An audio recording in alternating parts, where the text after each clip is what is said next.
Guitar Collected Guy presents Relic'ing my late 1960s Stratocaster build. If you like this video, click like, subscribe, and notify.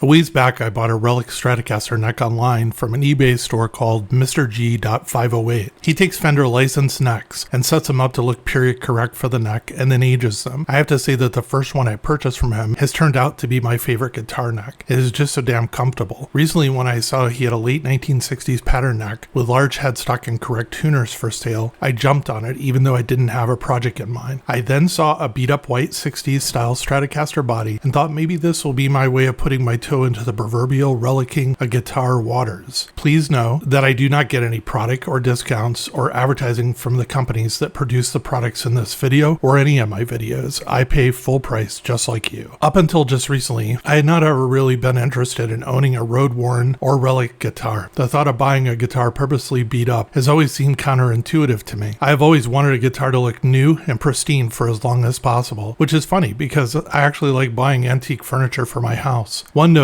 is that while assembling this guitar, I bumped the body into the workbench and at first had a panic attack by the possibility of putting a blemish in the finish. Then I realized and laughed that this was silly because it was what I was actually doing and would add to the overall look. So in one way, having a guitar that is purposely aged and broken in is kind of liberating. If you accidentally put any dings into the guitar, who's going to know it's not part of the original Relic'ing job? I started to do research on how to age plastics and the metal components. I love this part of the projects. Reading and watching others that have already done this and then selecting the method you would like to do is a lot of fun for me. This project would not be a complete Relic project since I already had a Relic neck and a beat up body. My next project will include everything I did here, but will also include the full Relic'ing and aging of the body. I already had a 60s wiring harness with a set of 60s Seymour Duncan psychedelic Strat pickups assembled, so I will not be building out a wiring harness in this video. Seymour Duncan describes the psychedelic Strat pickups as, for those of us who aren't able to own a late 60s Stratocaster, installing a set of our psychedelic Strat pickups is the next best thing. These vintage voice pickups have the signature psychedelic and paisley underground sound found in all our favorite feedback and wah-drenched extended solos.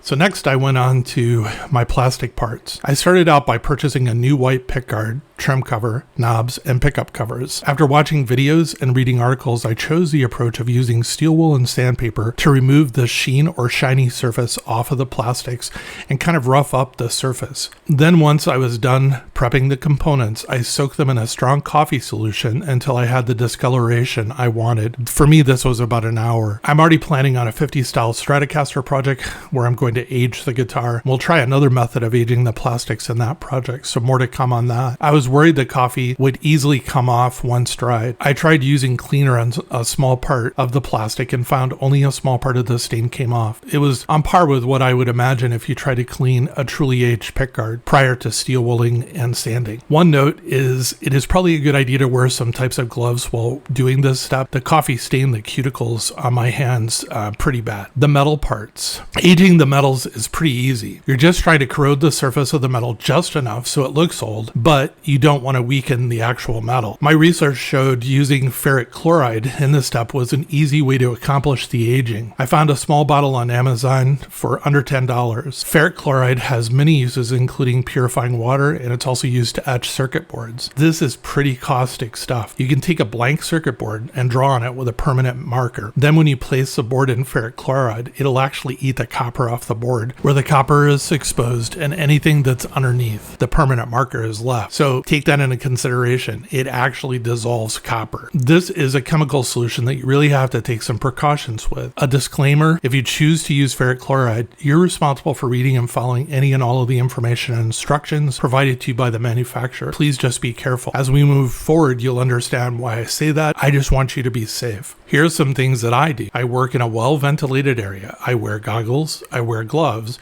and I do not get the solution on my skin or ingest it. During the video recording, I broke one of my rules by not wearing gloves. My hands are kind of like Sasquatch hands large, and I did not have any gloves that would actually fit me at the time. I've ordered some and they've actually shown up. In the meantime, I used forceps to handle anything that came in contact with the ferric chloride, and I did not get any on my skin. I placed all of the screws from the pickguard, the trim cover, and pickup screws into the solution for only about 30 seconds. That is all it really takes. I then took all of the metal parts out of the solution, placed them in the soapy water to stop the chemical reaction and to cleaned the remaining ferric chloride off of the screws. The last thing I did was to place the screws into a container with oil before placing them onto the newspaper to dry. By doing this, I'm making the corrosion be a cosmetic look and not actual permanent damage to the structural integrity of the metal. I'm really happy with the job the ferric chloride did. The hardware is most definitely corroded and looks like it has seen many years of exposure to the elements and human touch. While assembling the pickguard, I was happy with how everything was starting to turn out. The 3 control knobs had the perfect worn edges and mottled discoloration that I desired. I ended up running the tops of the knobs across 600 grit sandpaper and wobbling the knobs some while I did this,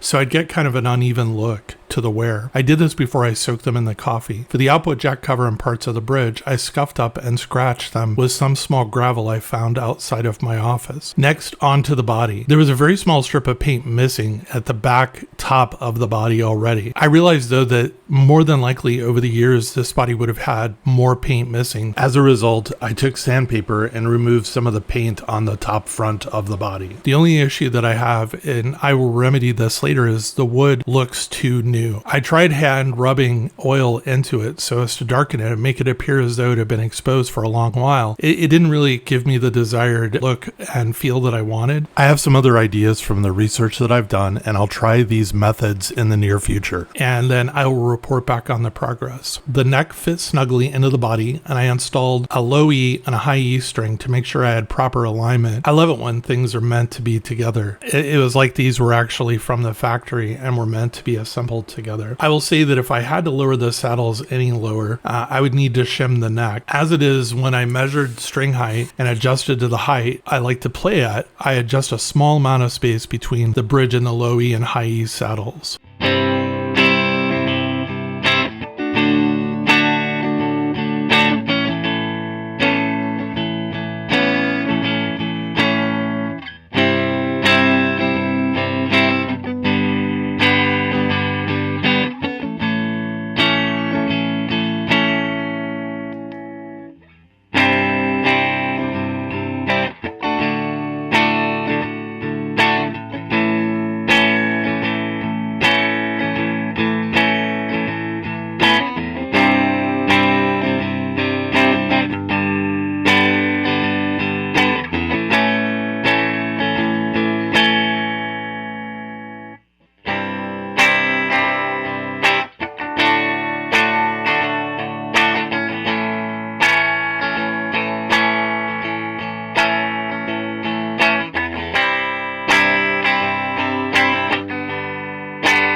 Thank you for watching Guitar Collector Guy. Really appreciate you being here. Hope you come back and watch more. If you like this video, click like, subscribe, and notify.